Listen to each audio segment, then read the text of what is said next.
Alright, natapos na po natin yung motor sir, no? Okay, underglow lights mula sa engine, sa likod, hanggang sa harap po, no? Meron pong ilaw yan. May switch na rin po yan, no? Para pwede natin patayin kung hindi po gagamitin. Okay, tapos mini driving light, ito po yun, no? High and low, yan, no? Okay, tapos passing light, ayan, yung combo lights natin, no? Okay, dito mga sir, pag nagpassing tayo, nagsasabay po yung mini driving tsaka yung headlight. Okay, ito po yung difference ng gawa natin sa iba, no? Usually pag nagpassing, MDL lang po, no? Dito sabay po yung headlight. Pero maganda dyan, pwede pa rin tayo mag-high-low ng headlight nang hindi po sumasabay yung mini driving. Pwede rin tayo mag-high-low ng MDL nang hindi po sumasabay yung headlight. Ang purpose natin dyan mga sir, kaya ganyan po yung setup natin. Para kung sakali nag-high po tayo ng MDL, may passing pa rin. Nag-on tayo ng MDL, may passing pa rin, no? Okay, kahit naka-high po yung headlight, ito po yun, no?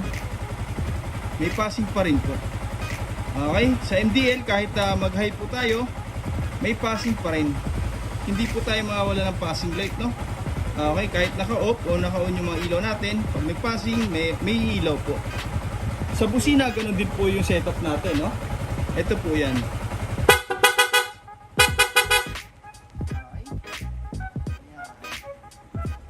MDL, ito po yung switch, high and low. Headlight, high and low. May kanya-kanya pong switch mga sir, no? Dito, makakapag-passing pa rin tayo ng headlight lang. Ayan, okay. May mga nagtatanong, sir, bakit naglagay pa tayo ng passing switch? Eh, may passing button naman tayo dito, no? Ganito po yung mga sir, no? Pagka dito po kasi natin sinabay yung passing light, every time na mag-high po tayo ng headlight, sasabay po yung mini driving. Okay, which is bawal po, no? Dito, naglagay tayo ng switch additional para sa combos po. Para pag nag-passing, sabay lahat nang hindi po mai-interrupt po itong high and low natin, no? Okay, high and low. Sa mini driving, high and low, kanya-kanya switch po. Okay, ito po yung stock na busina, wala pong blinker yan. Para pag nagpa-restro, fully stock, wala pong magiging violation po, no? Yan, stock na stock po. Okay, sa loud horn, doon na po magkakaroon ng passing. Okay, pindutin lang po natin itong hollow switch, no? Yung busina na sir, lalakas na. Okay, yun, no? Tapos hindi lang po basta loud horn mga sir, no? Nag-install din tayo ng rapid horn. Long press lang po natin yung horn switch, yung busina, magsusunod-sunod na. Okay, lakas. Kahit po mag-hon tayo ng MDL nag-passing, no, meron pa rin po yan. Kahit mag-high tayo ng headlight nag-passing, meron pa rin po yan. Busina, hindi po tayo mawawala ng passing light. Ayan. Okay, ma'am. A few moments ago. Alright, Sniper 155, yun, no? Sila sir po, no? Dumayo sa atin, nagpa-install po ng package number 16 po, no? Which is underglow lights, hanggang likod po yan. Sa harap meron din po yun, mamaya lalagyan po natin, no? PIA horn, mini driving light, combo lights, horn passing, passing switch, tapos yung horn switching, and dito na po yung mga switch, ano? Tri-switch, ayan. Package 16 po yun, no? Okay, check natin yung wirings. Dito mga sir, nag-provide po tayo ng bagong harness, no? Ayan, mula sa taas, sa mga switch natin, passing switch, tri-switch, hollow switch, isang wiring harness pong ginawa natin, no? Pababa po yan, tapos umikot sa chassis, and then naglagay po tayo dito ng power module. Dito na po lahat dumiretso, no? Okay, kung mapapansin nyo mga sir, no, dito wala po tayong makikita mga wiring na naka-expose, no, maliban po dito. Dito po lalagay natin yung mini driving, 3 wires po yan. Okay, ayan, wala po tayong makikita mga naka-expose po na electrical wire, no? Binabalot po natin lahat po ng mga electrical wire para mas matibay, mas maganda tingnan, walang pansit-pansit. At the same time, magpagawa man sila sir sa mga mekaniko, hindi na po mahihirapan, wala pong mga wiring na iiwasan, mga sagabal, malinis po, no? Parang stock pa rin. Ito po yung gamit ng ito po yung galing sa Yamaha. Ito po yung gawa natin na bago. Okay, mula sa taas, umikot po yan dito, papunta na po yan dito sa power module. Dito naglalagay po tayo niyan para may control lahat ng mga parts na kinabit natin ngayon, katulad ng mini driving, PIA horn, combo lights, horn passing, horn switching, underglow. Dyan na po lahat nakarekta. Siya po yung distributor ng power, no, para maiwasan natin yung flickering, no, sa mga ilaw. Yung tipong kumukundat-kundat kapag nagsasabay-sabay dito, maiwasan po natin yun. Ma-distribute niya po ng maayos mula sa baterya papunta ng mga trigger sa mga switch natin tulad nito, no, and then papunta na po ng output dito po yan.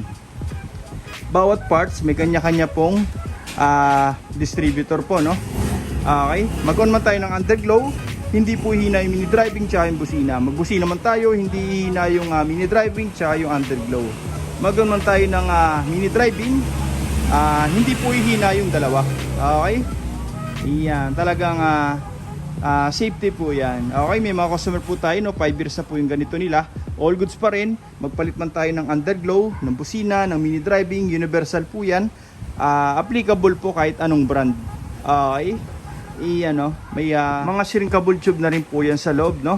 Okay, bago natin balutan. Lahat po yan nakahinang. Ayan, may balot na sa loob, may balot pa sa labas. Iyan, no. Nakahinang po para mas kapit na kapit lahat ng electrical wire. Matagtag man yung motor, sir, malubak man, safety po yan, maiwasan natin yung power loss, no, sa wirings. Yung tipong pag nalubak, may namamatay dito, hindi po mangyayari yun. Talagang stable po yung current, at the same time persado po, no, yung kuryente, hindi po pigil. Okay, tsaka maiwasan natin yung overload, no, kasi nakahinang po. Pagka hindi po kasi nakahinang, nakatwist lang tapos shrinkable tube, darating yung time na maglulos po yun. Okay, tsaka iinit po yung wire, no, dito hindi po mangyayari yan. Organize po yan na maayos, mga sir, no. Hanggat maaari, lahat ng electrical wire kino-compress natin para mas maganda tingnan, mas isang harness, no. Hindi po makapal yung mga wirings. Kumbaga, wala pong crowded na electrical wire. Okay, lahat po yan, ginagaya natin yung stock. Ayan, para malinis.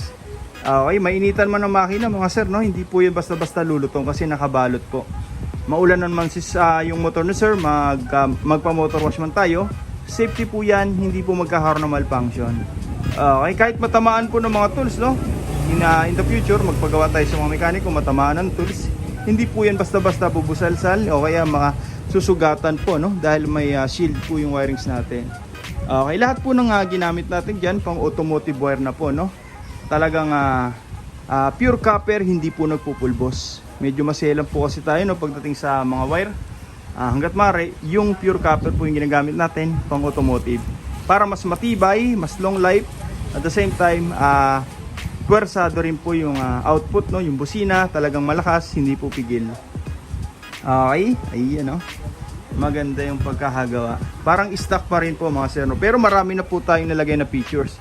Rapid horn, combo lights, headlight passing, MDL passing, horn passing, underglow, pero ito lang yung wiring sa makikita. Okay, yung MDL mamaya kakabit po natin dito. Tapos yung busina, check natin dito, no. Ayan. Original PIA, hindi po yan class A. Talagang legit po, no. Okay, ito naman yung switch natin sa underglow. Ayan, stainless switch po yan. Okay, hanggang yung likod po yan. Mamaya lalagyan po natin dito sa harap, no. Okay, ayan. Ngayon kakabit na lang po natin yung balas ng MDL. Tapos testing na natin. Okay. Sa mga gusto pong magpagawa, no, direct message nyo lang po, MJ Works. So kaya punta na lang po kayo dito sa shop, no. First come, first serve po tayo. Maraming salamat po.